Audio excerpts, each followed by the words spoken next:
was a cold November night, and the roads were nearly empty. The clock on my car's dashboard read 12:37 a.m. I was driving back from my cousin's wedding, exhausted but eager to get home. The highway stretched endlessly ahead of me, flanked by dense trees on both sides. The faint hum of the engine and the occasional rustle of leaves in the wind were the only sounds accompanying me. My eyelids felt heavy, and I turned up the music, hoping the upbeat rhythm would keep me awake. But the fatigue was relentless, and my mind wandered, drifting between thoughts of the wedding and the comfort of my bed waiting at home. Then, I saw her. A woman stood by the side of the road, illuminated by my headlights. She was wearing a long, white dress that looked soaked, as if she had walked through a storm. Her long black hair hung over her face, and her arms were wrapped around her body, shivering. My heart skipped a beat. Something about her felt off, unnatural even, but I couldn't just leave her there in the freezing cold. My conscience tugged at me, urging me to help. I pulled over and rolled down my window. "Hey, do you need a ride?" I asked, my voice trembling slightly from the cold. "Or perhaps something else." She nodded slowly.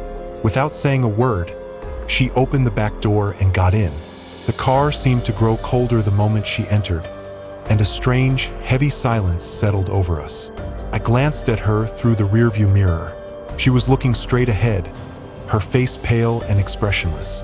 Her soaked dress dripped water onto my seat, the sound of each drop echoing in the quiet car. "Where are you headed?" I asked, trying to sound casual, though my voice betrayed a hint of unease. A long silence followed before she finally whispered, "Home." "Where's that?" I asked again, my grip tightening on the steering wheel. She turned her head slightly, her eyes meeting mine in the mirror. A chill ran down my spine. Her gaze was hollow, devoid of life, yet it felt as though she was staring straight into my soul. "You'll see," she murmured. I should have turned around. I should have kicked her out right there and then, but something about her voice froze me in place. It was soft, almost soothing, yet it carried an undertone of something darker, something I couldn't quite place. Against my better judgment, I kept driving. The further we went, the colder the car became. My breath was now visible, as if I were driving through a snowstorm.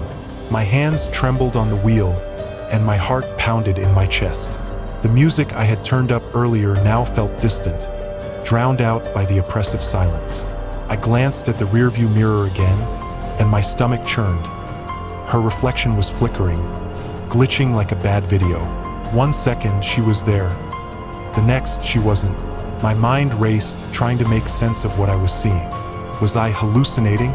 Was it the exhaustion playing tricks on me? I blinked hard, hoping to clear my vision, but the flickering continued.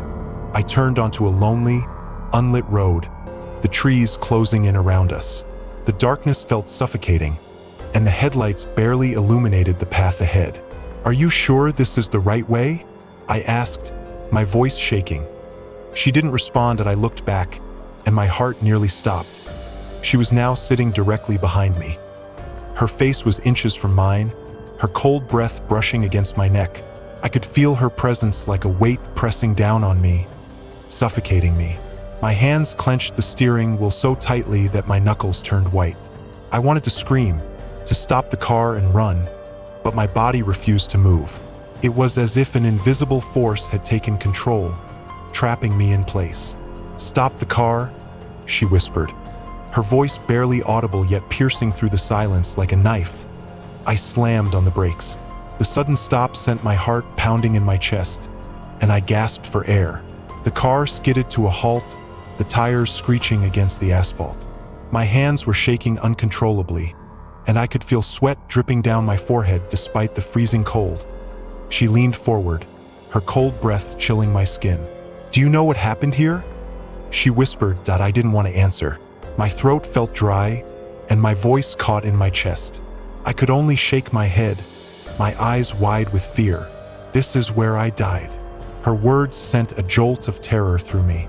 My mind screamed at me to run, to get out of the car, but I was frozen in place, paralyzed by fear. "I was just like you," she continued, her voice soft and haunting.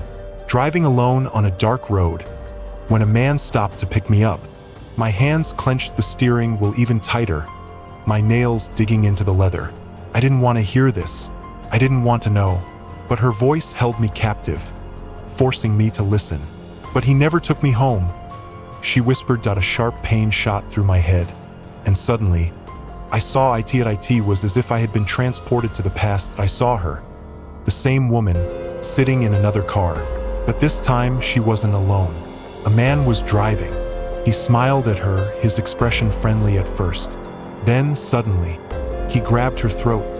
She struggled, gasping for air, her hands clawing at his arms.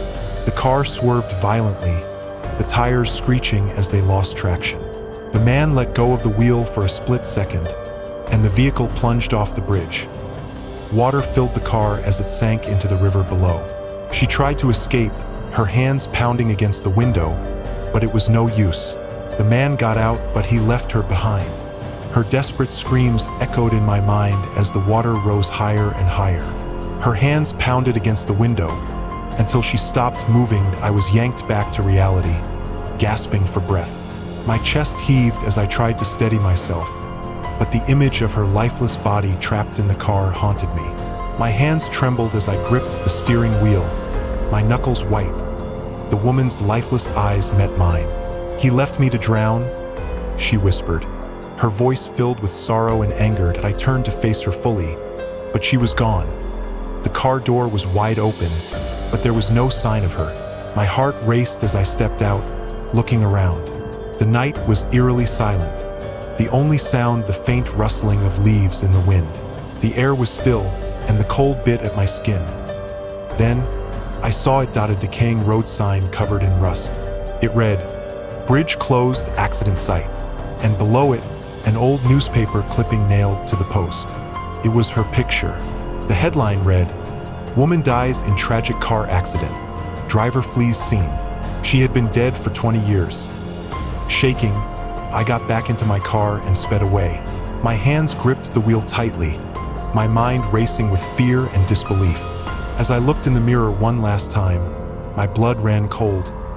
There she was, sitting in the back seat once again. Her mouth moved, but this time, I heard her voice loud and clear. "Never pick up a stranger at night." Then, she vanished. I never drove alone at night again.